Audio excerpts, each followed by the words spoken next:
নমস্কার বন্ধুরা, আশা করি আপনারা ভালো আছেন। আমিও ভালো আছি। তো আমি একটা নতুন রেসিপি নিয়ে এসেছি আপনাদের সামনে। রেসিপিটার নাম হলো কাঁকরোলের পুর। তো কাঁকরোলের পুরটা আমি কিভাবে বানাবো আপনাদের দেখাচ্ছি। আমি উপরের বাকলাগুলো অল্প অল্প এরকম করে ফেলে নেব। এভাবে ছিলে নেবেন। এভাবে আমি এখন মাঝখান দিয়ে কেটে দিব এভাবে।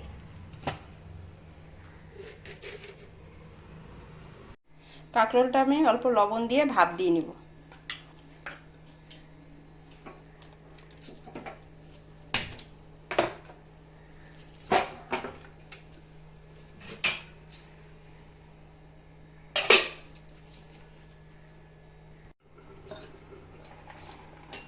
তো আমার কাঁকরোলটা ভাপ দেওয়া হয়ে গেছে। এই দেখুন এরকম সিদ্ধ হয়েছে। আমি এখন নামিয়ে দেব।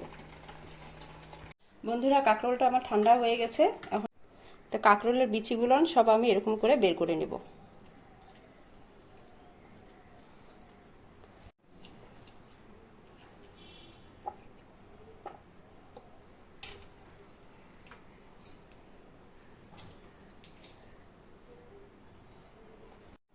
তো বিচিগুলো সব আমি বের করে নিয়েছি এভাবে।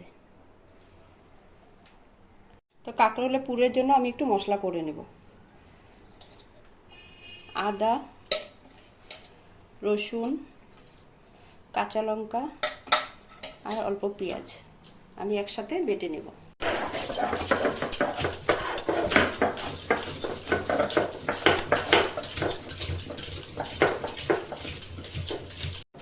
আদা, রসুন, কাঁচা লঙ্কা, পেঁয়াজটা আমার বাটা হয়ে গেছে। আমি এখন উঠিয়ে দেব।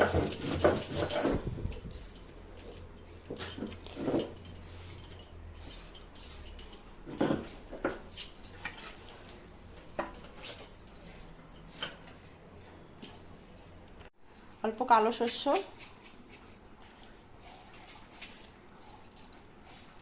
অল্প পোস্ত একসাথে বেটে নেব।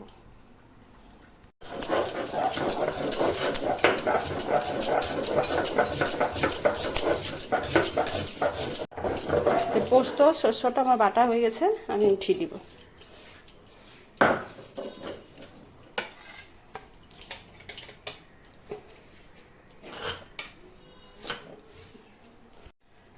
তো কাঁকরোলের বিচিগুলো না আমি একটু বেটে নেব।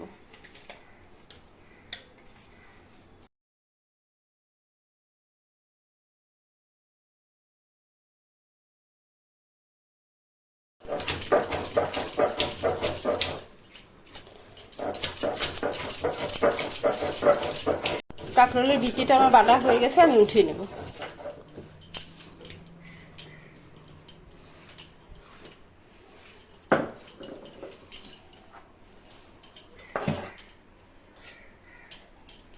তো কাঁকরোলের পুরটা বানানোর জন্য আমি কড়াই বসিয়ে দিব।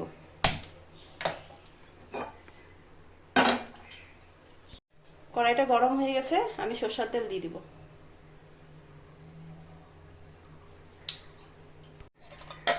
পেঁয়াজ কুচানো দিয়ে দিব।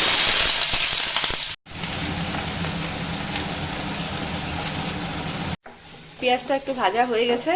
এখন আদা, কাঁচা লঙ্কা, রসুন, পেঁয়াজ বাটাটা দিয়ে দিব।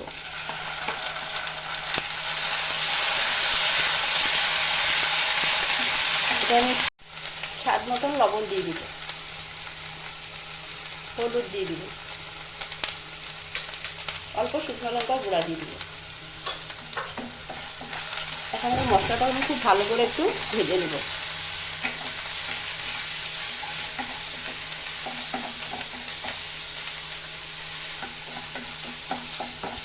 তো মশলাটা আমার ভালো করে ভাজা হয়ে গেছে। এখন আমি কাঁকরোলের বিচিটা দিয়ে দেবো। কাঁকরোলের বিচিটা আমি বেটে নিয়েছিলাম, কেন কি মুখে লাগবে বলে আমি বেটে নিয়েছি।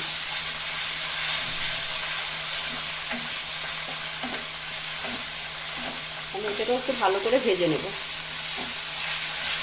পোস্ত শস্যটাও আমি দিয়ে দিব। পোস্ত আর শসাটা আমি আগে দেয়নি, কেন কি তিতা হয়ে যাবে বেশি ভাজলে, এই জন্য আমি এখন দিয়েছি। এখন আমি একটু ভেজে নামিয়ে দেবো। তো আমার পুরটা বানানো হয়ে গেছে। আমি এখন গ্যাসটা বন্ধ করে দেবো।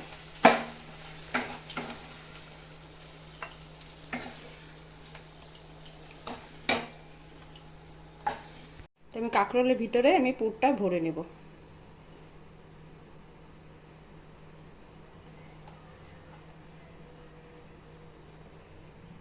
এভাবে করে আমি সবকটা কাঁকরোলের ভিতরে পুরটা ভরে নেব। তো বন্ধুরা, কাঁকরোলের ভিতরে এরকমভাবে পুরটা আপনারা ভরে নেবেন। আর আপনারা এটা নিরামিষ করেও বানাতে পারবেন, খালি পেঁয়াজ রসুনটা বাদ দিয়ে দিবেন, আর সেম এরকম করে বানাবেন। তো আমি বেসনটা গুলে নিব। আমি বেসনে নিয়েছি আর চালের গুঁড়াও নিয়েছি, দুটো একসাথে এরকমভাবে মিলিয়ে নিব। আর স্বাদ মতন লবণ দিয়ে দিব, অল্প হলুদ দিয়ে দিব, অল্প লঙ্কার গুঁড়া দিয়ে দিব, আর অল্প কালো জিরা দিয়ে দিব। অল্প সাদা তেল দিয়ে দিব। সাদা তেলটা দিব মানে জিনিসটা মচমচা হবে, এর জন্য আমি সাদা তেল দিয়েছি। তো বন্ধুরা, সব আমি এরকম করে মিলিয়ে নিয়েছি। এখন আমি জল দিয়ে দিব। অল্প অল্প জল দিয়ে আমি মিক্স করব।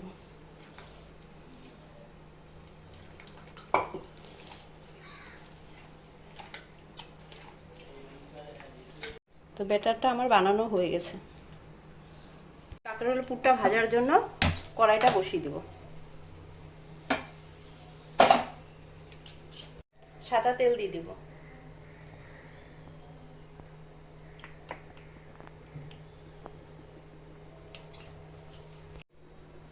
কাঁকরোলটার মধ্যে এখন বেসন লাগিয়ে নিব।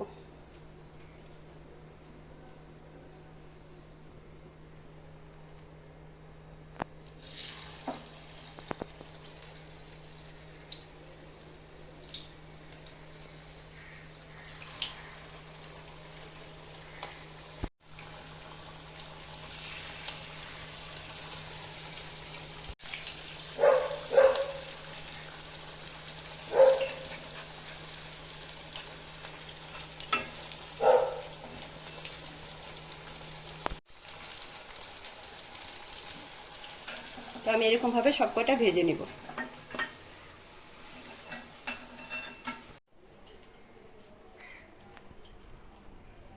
বন্ধুরা, আমার কাঁকরোলের পুরগুলো সব ভাজা হয়ে গেছে। আর কাঁকরোলের পুরগুলো আপনাদের কীরকম লেগেছে আপনারা কমেন্ট করে জানাবেন, আর আমার চ্যানেলটা সাবস্ক্রাইব করবেন।